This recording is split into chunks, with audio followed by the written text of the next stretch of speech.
Hey guys, today I'm going to talk a bit on the subject of electric-powered flight. The advancements of electric-powered flight have only just begun to develop fairly recently.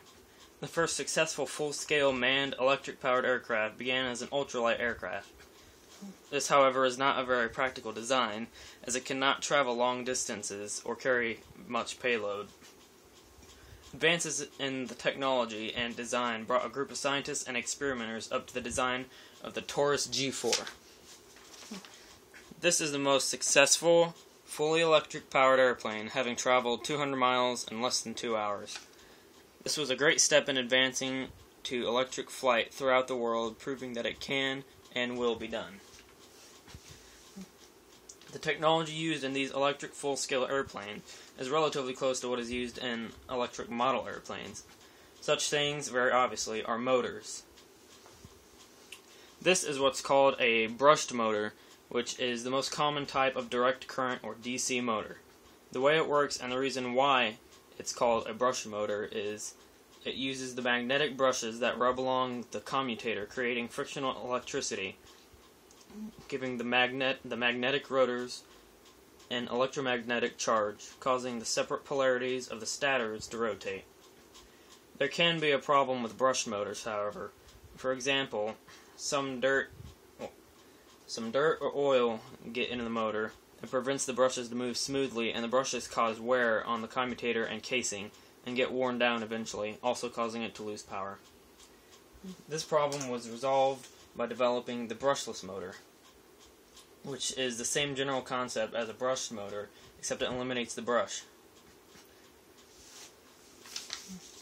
This is a diagram of a brushed motor.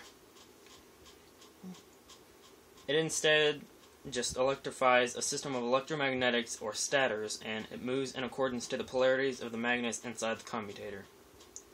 This provides a virtually frictionless movement, allowing it to travel faster, smoother, and longer. However, with this, unlike a brushed motor, the brushless motor requires an electronic speed control. This controls the current flow into the motor, causing it to move faster or slower, and keeps the motor from burning out. Brushed motors can run without one, but will only spin one speed.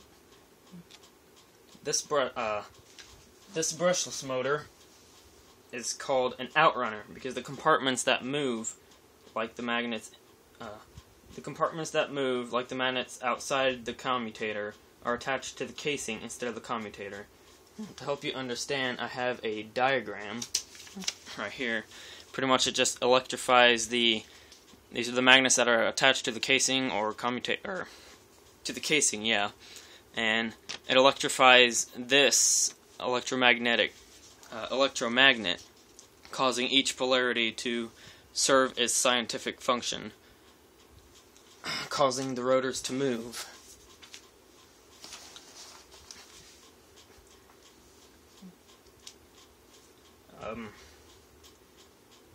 Also let me show you. With this motor, you can see the actual casing moves, and what it's mounted to, it stays static. So the motor itself is actually moving. So quite obviously, any model or even full scale could not run without a battery. This so far is a large obstruction to forward development of full-scale electric airplanes, as batteries can be very heavy. A battery such as this is the most commonly used in models. This is a lithium polymer 1800 milliamp 11.1 volt battery, which provides about 8 minutes of flight, which is not bad considering it's small and light enough to fit in the airplane to fly. Another problem with these batteries is they're very dangerous, especially if handled improperly. And so, another type of battery, yeah, you could see it sticks because it's got some magnets in there. So, another type of battery is this nickel metal hydrate battery, which is a 2000 milliamp battery, and it's a safer type of battery, but nickel metal hydrates can't hold as much of a charge in as small of a package as a lithium polymer can. There are, however, some things on a model airplane you wouldn't need on a full scale, such as a receiver, which receives signal from your transmitter or controller so that you can control the airplane, and also models use servos, which it's just a motorized arm connected to the control surface so that they can move it. Model airplanes have been around since the mid-1947s and have been the basis of a lot of the technology used in full-scale electric airplanes. Even making scale replications of full-scale airplanes, such as this Extra 300. Another successful electric full-scale airplane was Chip Yates' modified Long EZ, which he called a Long ESA.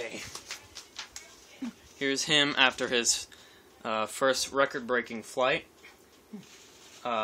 This record-breaking aircraft broke the 200-mile-an-hour barrier for the first time for an electric airplane. The grandson of Charles Lindbergh, Eric Lindbergh, has developed an annual competition to compare designs of other groups' electric airplane designs in hopes of further advancing development of electric-powered airplanes. Hopefully, in the near future, electric-powered commercial and general aviation will become an everyday reality. Thanks for watching this video, and I hope I brought to life something of unknown value to you guys. Thank you.